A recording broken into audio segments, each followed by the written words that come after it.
Howdy guys, how you doing today? Welcome to Amar's new apartment. Yay. As you can see, it's nice. It's got the American flag. It's got the .22 caliber sniper rifle that I was given as a present the other day. Anyway, so as you can see, this is my apartment complex. It's pretty much empty right now, but it's okay. At night, it actually fills up really quickly. Kind of makes you wonder how many people have work today. So, as you can see, right down there, all the way down there is the exit, and here's the apartment right there. And look what I got. Hold on a second. I like these things. You know those little tiny lights that you put, and they get solar power and they light up at night? Oh, I got two of them. Anyway, so let's go ahead and walk over.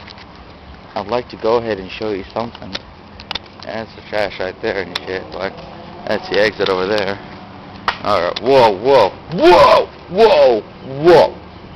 Turbo, what is that? That's a 2009 Sportster. It's a Hurley. Don't get me wrong, I still like jet bikes. Jet bikes are awesome. Especially Kawasaki.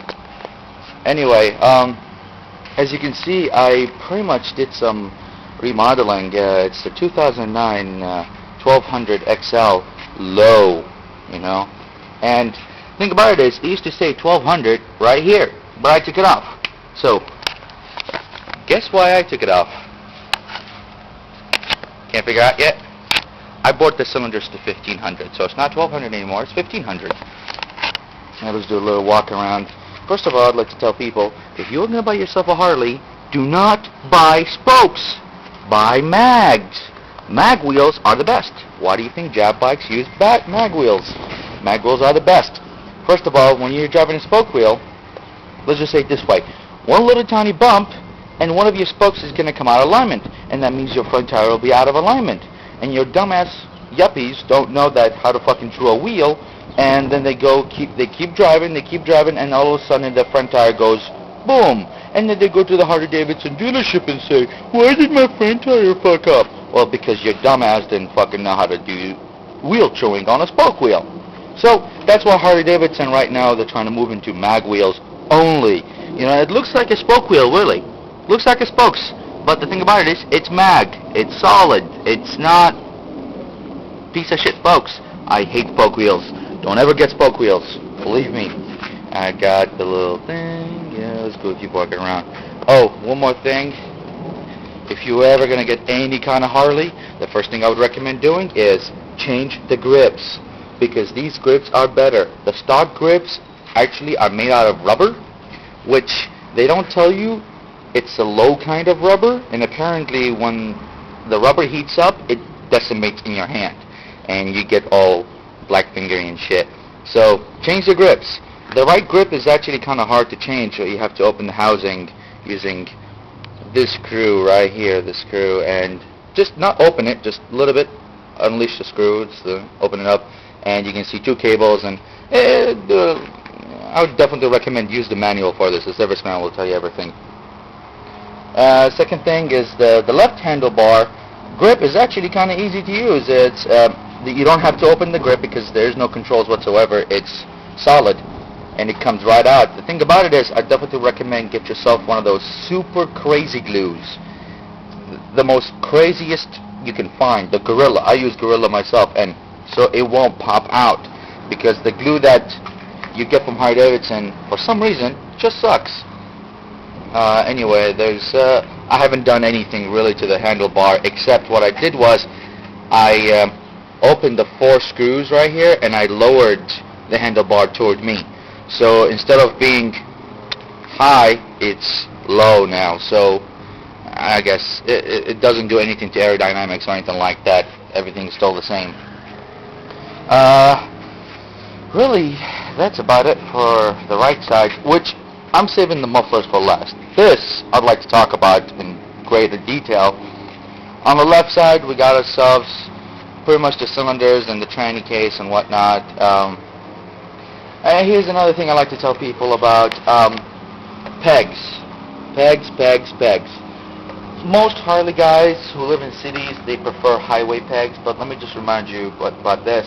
When you drive in the street, you actually have faster response time if you go with the midway pegs, or mid-range, or street pegs, or something like that. Because highway pegs, you tend to put your foot up here, which gives you, you have to move your left foot, dip around the ground, God forbid something happens. But if you have mid-range, see how quick that was? Otherwise, if you see how quick that is? Not that quick. So I definitely recommend these kind of pegs if you're living in the city. Other than that, you're good to go. Let's go back around. Now let's talk about the mufflers.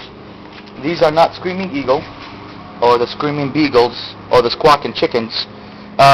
Actually, these are called Sturgeys. It's a little shop in near, I think, Midway, Texas. I'm not sure what exactly it's at, but these are better than any Screaming Eagle I've ever tested. First of all, you get an extra 9% horsepower. That is just crazy right there. 9% extra horsepower increase just because you're putting these instead of a Screaming Eagle. And second of all, what's so cool about them is that you can actually do things to them. In my case, you can actually do this. Check this out. I removed the baffles. Aww. Yep, remove the baffles out of those. Show me a Screaming Eagle that you can't remove a spare. Uh-oh, here comes a Mexican with his little tiny lawnmower. I hope you guys can still hear me. Anyway, so apparently you can actually remove baffles, and they're easily detachable. So I definitely recommend get them, and they're on eBay. So hey, why wait? Anything else actually? Oh, I'd like to tell you about this. This is funny, and I did not know this can actually happen. I would have never thunk about it in a million fucking years.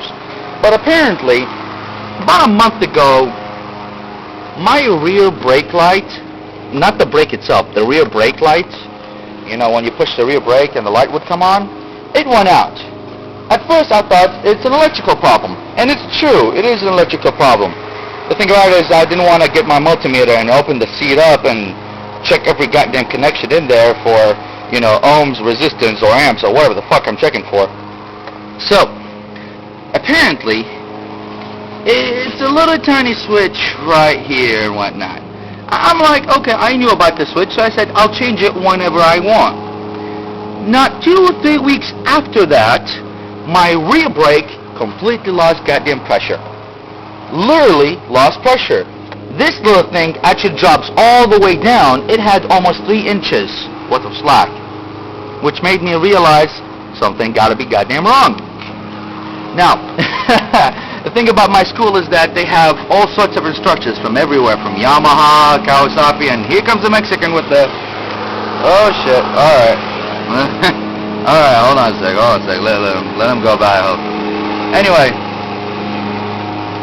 apparently Harley Davidson has the rear brake signal switch literally tapped right into the brake line. You see the brake line kind of goes in there, and I'll show you, it goes around, and then it comes back through this. As you can see, it goes all the way in there, and then it goes into the housing. Apparently the brake light, when it went out, it sent a little tiny air bubble into the rear brake, which pretty much fucked everything up. Long story short, all I had to do was just bleed my brakes up again, and it's working perfectly fine. And I still have not fixed the rear brake because it's kind of stupid. I don't need it. As long as I have my front brake, we're good. So the rear brake is still working, but the light is not shining. Front brake is working. Everything is working perfectly fine. Now, the coup de car, I would like to go ahead and show you, actually let you listen to what it sounds like without the baffles. Oh yeah, sounds like a real Harley now. Hold on a sec. It doesn't sound like Kawasaki or Kawasaki or... I make fun of Kawasaki because I love them, that's all. Especially Suzuki. Fucking Suzuki Hayabusa. I've driven that shit. Suzuki Hayabusa 2006 1300 Limited. Holy shit. Hold on a sec. Let's go ahead. Alright, hold on a sec. Alright, 1, 2, 3, go for it.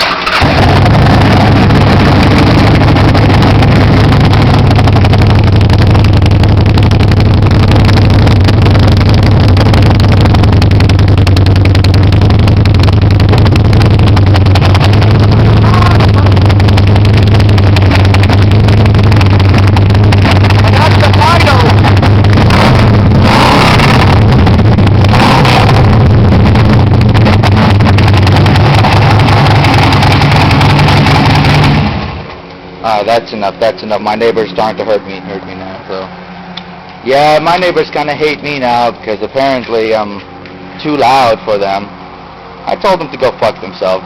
A Harley's supposed to be loud. If they don't like it, they can move somewhere else. Oh, by the way, don't ever come to Phoenix, Arizona. Phoenix, Arizona sucks.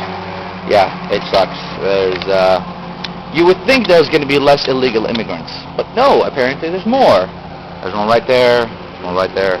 Everything's good to go. Anyway, I guess that's it. And by the way, I'm not I'm not a Harley tech yet, so if you found anything wrong with what I said, don't be an idiot and fuckface and be all, oh, I'm better than you. Just go ahead and correct me in the fucking notes on the bottom. That'll be cool. You know, I know a lot, but I still don't know a lot about Harley-Davidson because I've been using jab bikes really. You know, Sportsters mainly. You know, Sportsters and jab bikes only. They haven't let us work on. You know, I go to MMI, so I'm still not good yet. Give me a few more days, weeks, months probably. You know what? Just give me about 2 more years. I'll be good. Anyway, thanks a lot for watching, and this was just a little tiny preview of my 2009 Sportster 1200 Low XL, I guess. Anyway, cool. Alright, catch you guys later. Bye-bye. How the fuck do you turn this thing off?